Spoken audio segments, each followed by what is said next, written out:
This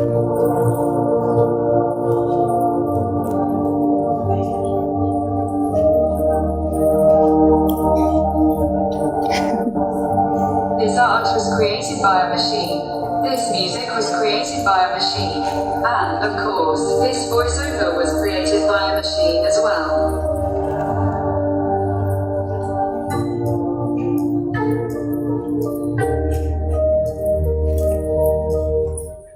Okay. Hi, everybody. So I would like to introduce myself real quick. I apologize if I look back at the slides. I just don't like to stand in front of a podium so much. So I'm Sasha Rosenbaum. I'm an Azure Global Black Belt. I work for Microsoft. I'm also a co-organizer of DevOpsDays Chicago. So it's an awesome conference, kind of like this one. You should all come, especially you. Anyway, and I wrote a book last year on Azure Functions. It's about 80% outdated right now, so you can still get it on Amazon. Anyway, so before I start the conversation, I want to say what I'm not going to talk about. So I am not going to talk about Terminator coming to town and, you know, humanoid machines taking over. That is because it's a very unlikely scenario. It's probably not going to happen. But I am going to briefly mention the possibility of superhuman intelligence because it is actually kind of relevant to the talk. So I want to start with a couple of definitions. And for those of you who are familiar with these things, just bear with me because it's important to say that we speak common language and understand the same thing when we say something. So the first one is intelligence. So what is intelligence? This is like the easiest, the shortest definition I can give it, is the ability to accomplish complex goals, right? So then next we move to artificial intelligence, which is the ability of a machine to perform tasks commonly associated with a human intelligence. So if I can do something that, you know, we typically say only people can do, if a machine can do that, we call it artificial intelligence. This is a very broad definition, so anything that, you know, an animal couldn't possibly do. And then we have the concept of machine learning. Again, the broadest definition we can give it is that it's the science of getting computers to act without being explicitly programmed. Now, this is important, right? Because if we look back at just about 80 years ago, Ada Lovelace, who is the person who's the programming language Ada is named after, right? She said something to the extent, this is not an exact quote, but that computers can only do what they're programmed to do. And this objection is still being used today, in fact, by American Congress, saying that, hey, computers are only doing what a programmer told it to do. But now, when we talk about machine learning, it's explicitly about machines doing what we did not program them to do. It's about machines learning from data, recognizing patterns, and then implementing something based on these patterns. So in many cases, it's a black box. So people don't know why the machine is actually making the choices it's making, right? So before we go any further, I'd like you guys to help me out a little bit. So everybody who can stand up, can you please stand up? Thank you. And then can you touch your nose? Okay, cool, thanks very much. Now, I just need one volunteer to come up here and explain to me exactly how you did that. So, how did your brain understand the command? And then how did your brain transmit it to your muscles? And which muscles did you exactly use to lift up your hand and touch your nose? No? Okay. Maybe somebody, no. So the truth is that you don't know. And I don't know either, right? But neither does this guy. This is a video of computer simulation, learning to walk, and obviously facing some obstacles, some cruelty, I don't know. But the truth is that this is what's really happening today with machines, with robots, and just regular machines that are deciding algorithmically on things. They're not being explicitly programmed by humans who tell it, okay, if I throw the box at this angle, that you need to shift slightly to the left. In fact, this simulation is learning to walk pretty much like humans do, right, through practice. So this is what artificial intelligence is all about. And then this is the last definition. I'm going to read it because it's really long. Superhuman artificial general intelligence is the ability of a machine to accomplish any goal as well or better than humans.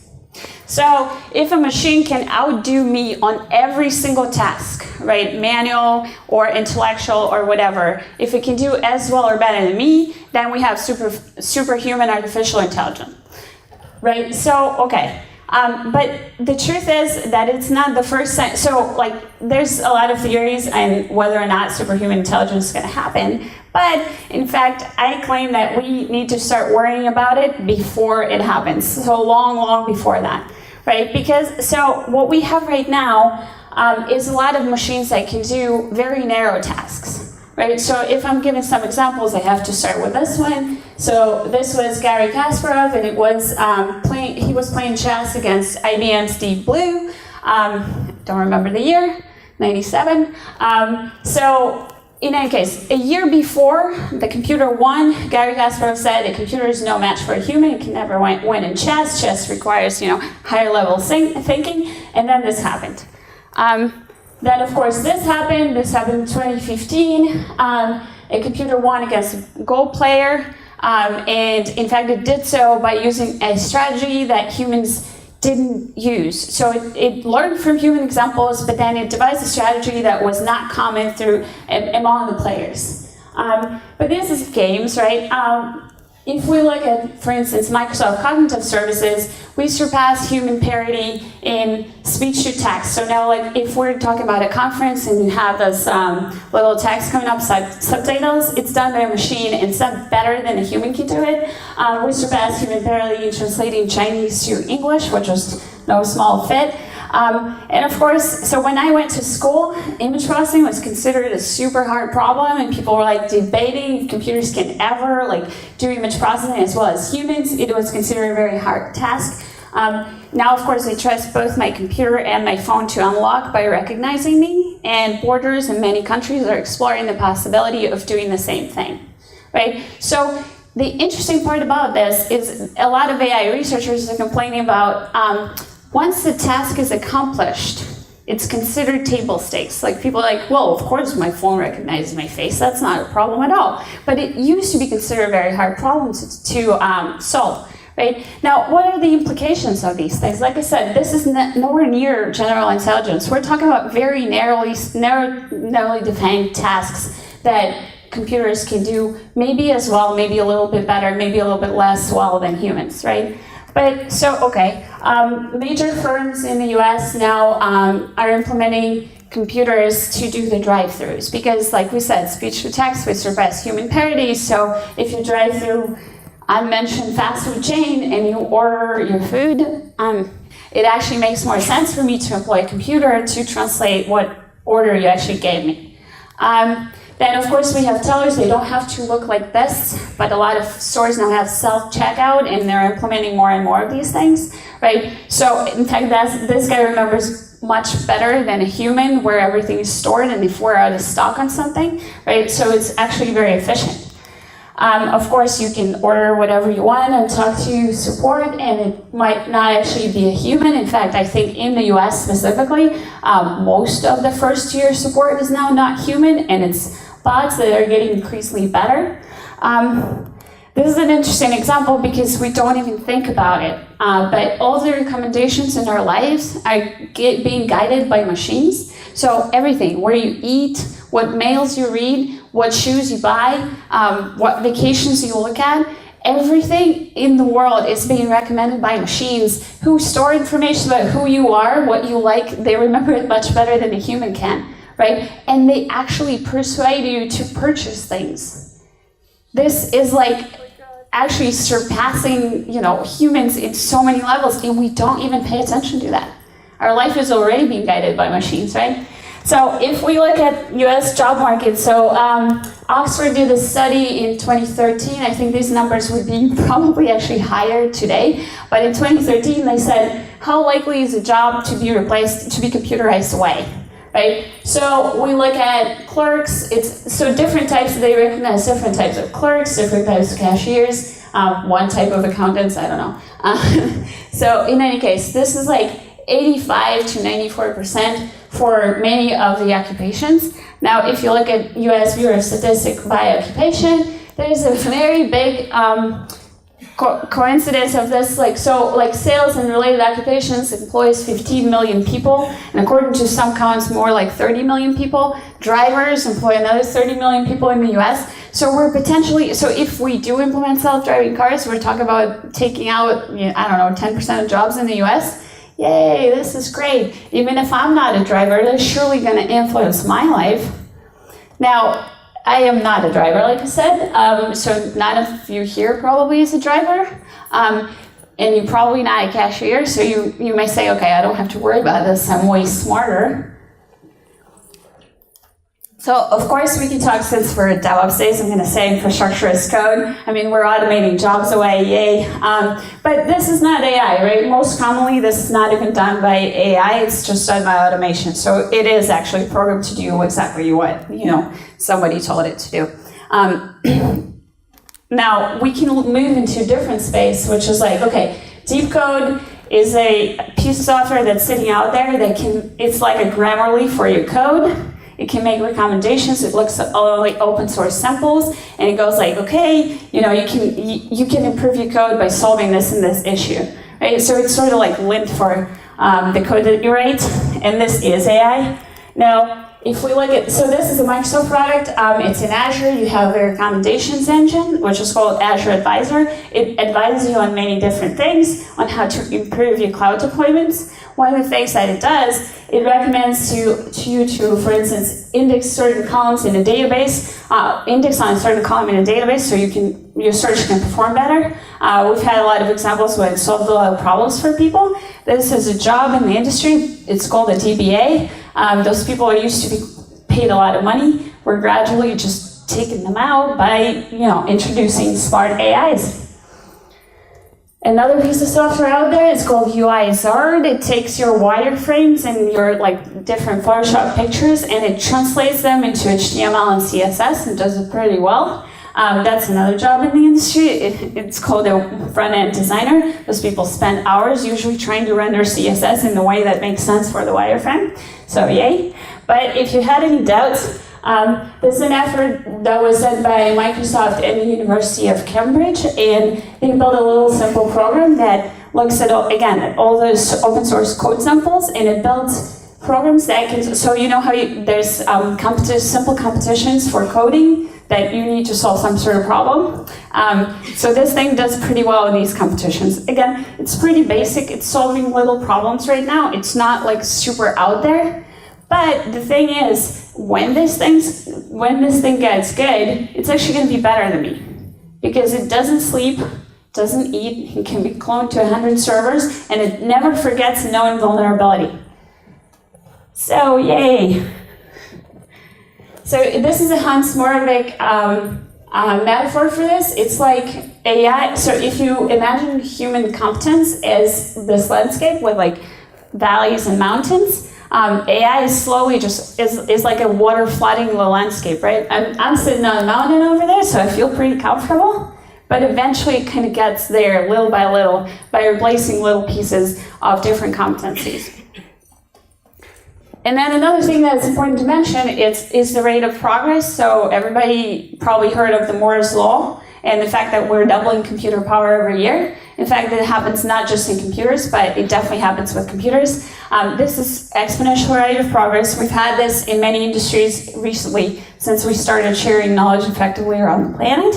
And exponential rate of progress, so intuitively we think that tomorrow is going to look a bit like yesterday. Right, so the rate of progress is going to be just as slow as it was, or just as fast as it was yesterday, right? But now this is no longer true. It's exponential rate of progress, which looks like this. It starts slowly, and then it's asymptotically levels up, right? So at one point when you get to 100, then you get to 1,000,000 of these bacteria really fast. It's the only GIF I've found to represent exponential rate of progress, but this is what it looks like.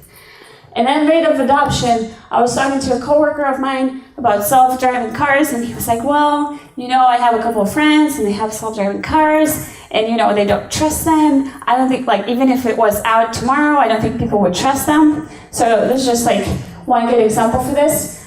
This is 1900. It's at Fifth Avenue in New York City. There's one single car, everything else is horses. If you don't see the picture, you can Google it, it's gonna come up. Anyway, this is 1913. There's no horses in this street. It's the same street, it's all cars. And that was the beginning of the last century, right? So we move a little bit faster today than we did then. So if you have any doubts, if your employer has an advantage in employing a machine over you, you're probably going to choose a machine. Because another thing that they don't do is they don't pay taxes for employing a machine as opposed to a human. So what do we do now? So the first thing that's important, don't panic. Maybe bring a towel.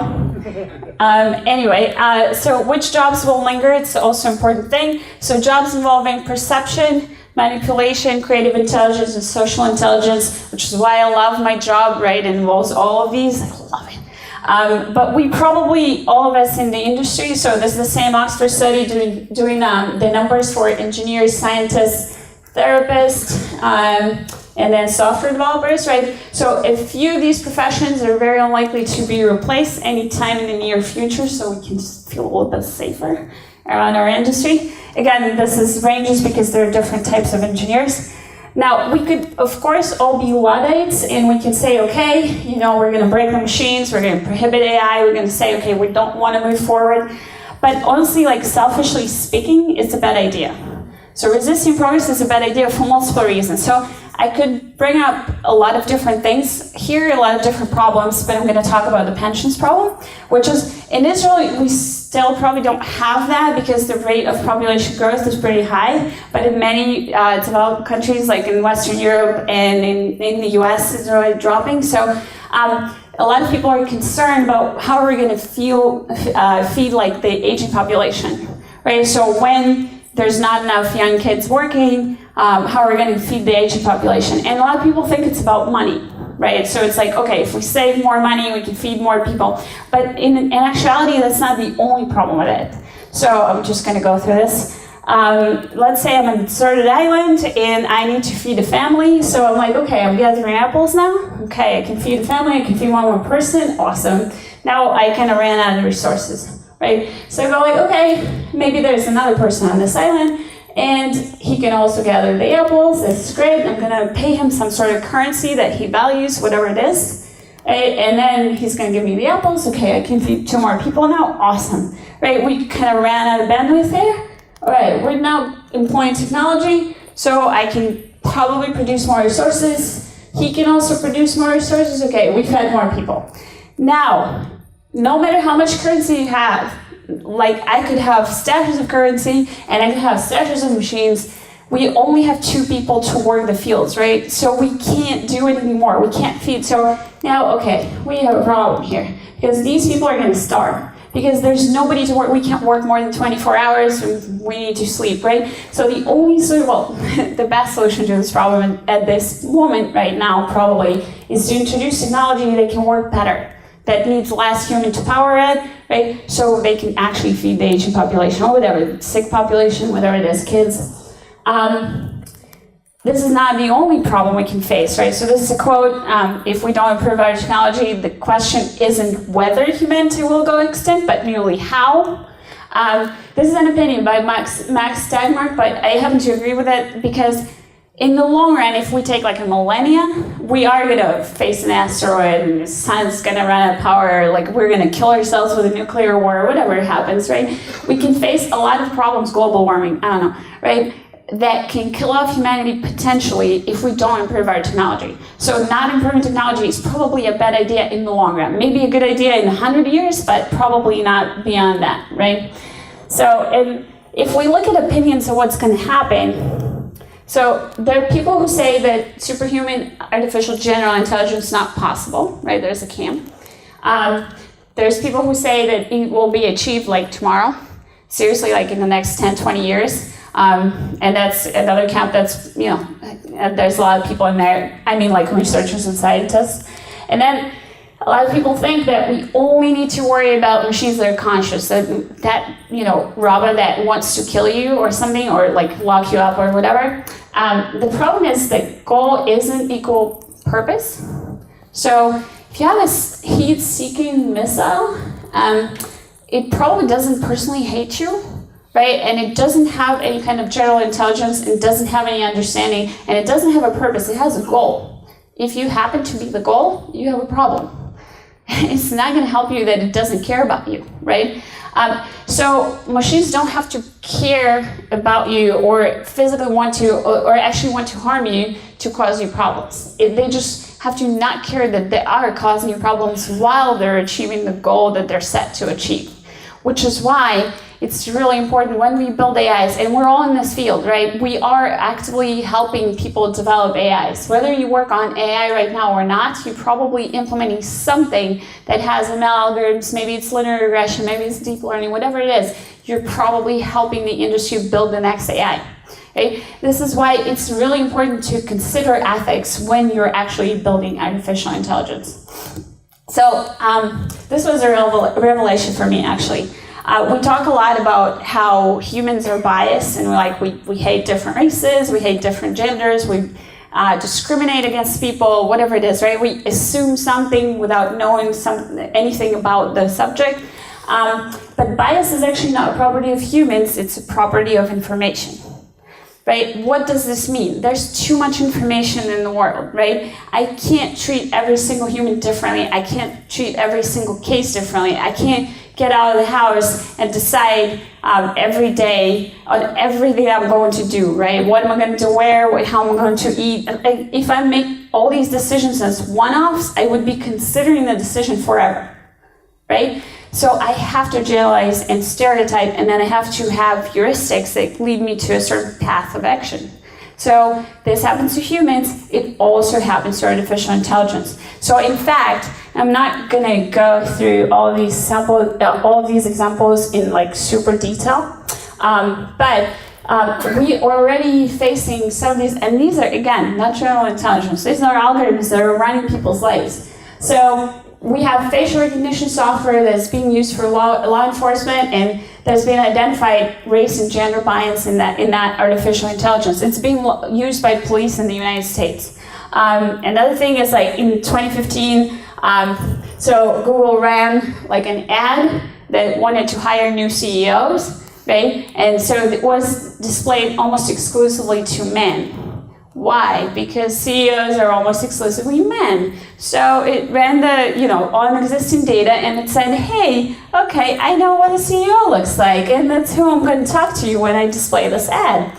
So then another example is we did Ty, Microsoft released Ty on Twitter, and she's been trolled effectively, and so she became a racist, and I don't know, all sorts of bad things, and in a span of 16 hours, and she had to be shut down. And then,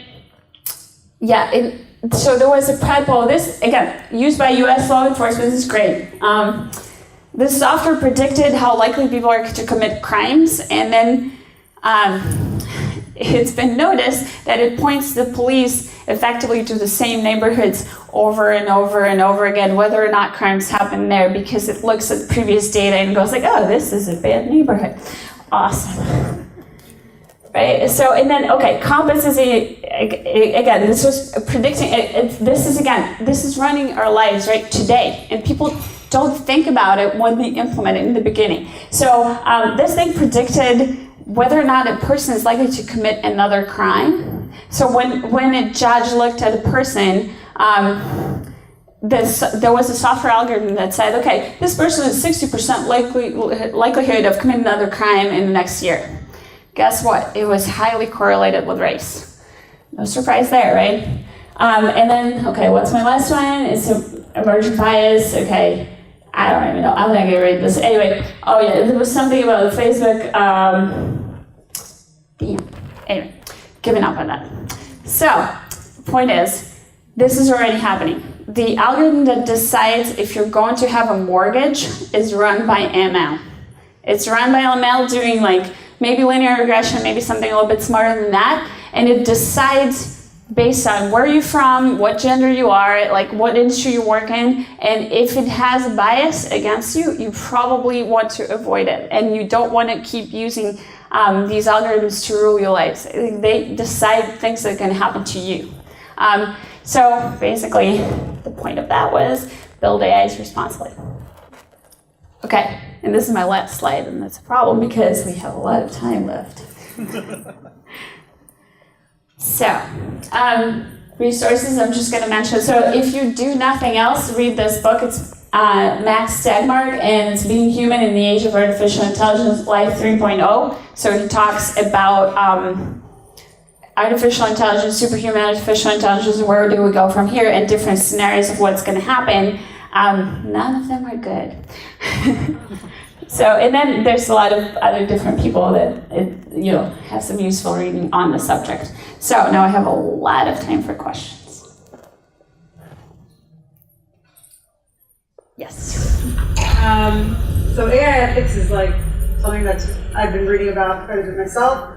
There's the Moral Machine by MIT that's helping self-driving cars and things like that make moral decisions because it's a machine. Give us a little bit more perspective on that, because that's something I find very, very scary.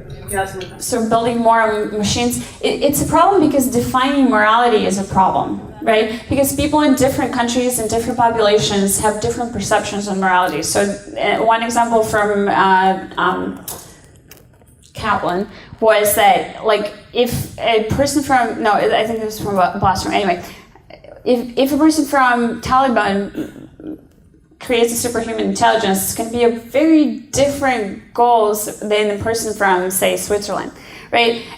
The utopia, the best case scenario that these people perceive is completely different. So when we define morality, one of the problems is that morality is different to different people. The other problem is that defining morality is difficult. You can't create a decision tree and say, okay, if this, then that, right? Because you have too many options there. So, like in the case of self-driving car, if it knows, so you're driving and you get into an accident and you have two kids in the car, and it knows that if it turns to the left, it's going to kill one kid, and if it turns to the right, it's going to kill another kid. What's it supposed to do? And it literally knows that because it ran the simulation, and it knows that it's going to happen. So that's not easy answers to answer, right? Easy questions. Yes? So, is quantum computing mature enough to be considered something viable? I don't think there's right now quantum computing that's close enough to being implemented, because they have a lot of restrictions on what they can do right now. But the thing is, like, we could potentially have a breakthrough that makes things a lot faster that nobody anticipates. And one of the scares of this is that if it happens really quickly, we have no time to adapt to it. Right, it's essentially an element of like, okay, nuclear war just happened, what do we do now, right? So if you suddenly have a superhuman intelligence that can decide everything in the world, like, and you don't know what goals it was implemented with, you have a huge problem there. Actually, I feel we have no problem, we can always unplug it. So, yes, and then get into Matrix or whatever scenarios. You can't always unplug it. Actually, I have a question, Sure. Continuation of the question related to the first row. So we have all these companies developing these technologies, and they're affecting our lives, and they should actually affect the laws at some time. Because after the car takes the decision to kill the kid on the left, somebody has to take responsibility. What is the development of all these laws? Do we have any perspective from you, sir? Yeah, so I think it's not where it needs to be. So there's a like an ethical AI initiative and a letter that a bunch of researchers signed, and that there's now work on trying to create ethical AI. But if you watch Congress questioning big firms, you understand that they don't understand what technology does necessarily. So it's ineffective for them to create laws around this. So I don't think it's where it needs to be. I think we have a problem with creating ethical laws around AI implementations. And it's also, so another point is, you share in the risk of what's happening, but you don't necessarily share in the profits of what's happening. So if Google implements an algorithm, they can profit from it. You don't profit from it necessarily, but if it has a bad outcome to your, like it could potentially have a bad outcome in your life as well. Manufacturer Right, I don't think, so the question is how a company is solving the liability issue and the legal issue around AIs that can potentially have a dangerous impact, and specifically in the case of self-driving cars. I don't think there's answers to that, and that's probably the biggest reason we don't have self-driving cars driving everywhere, because they're scared of potential impact of even a single accident happening, like who's liable, and what's going to happen, like if the perception of people is that, you know, self-driving car is not safe. So stuff like that. It's all very new, and the problem is our legal system is adapted to reacting to things that happen over decades, the changes that happen over decades, and we're potentially talking about changes that can happen in a year. So be very afraid. Don't panic. Panic. But honestly, like I think my biggest point is, like, first of all, don't think that AI is not coming for your job, because I think it is eventually. And second, when you're building AI, ask yourself the question: how can be like biased against you, or how can negatively impact people's lives? Because people build the thing that's, you know, easiest to build. Okay, I'm playing with this new algorithm and it's doing predictions. It's great, right? We have to think about how we're approaching a bigger problem here. Thank you guys, you've been awesome.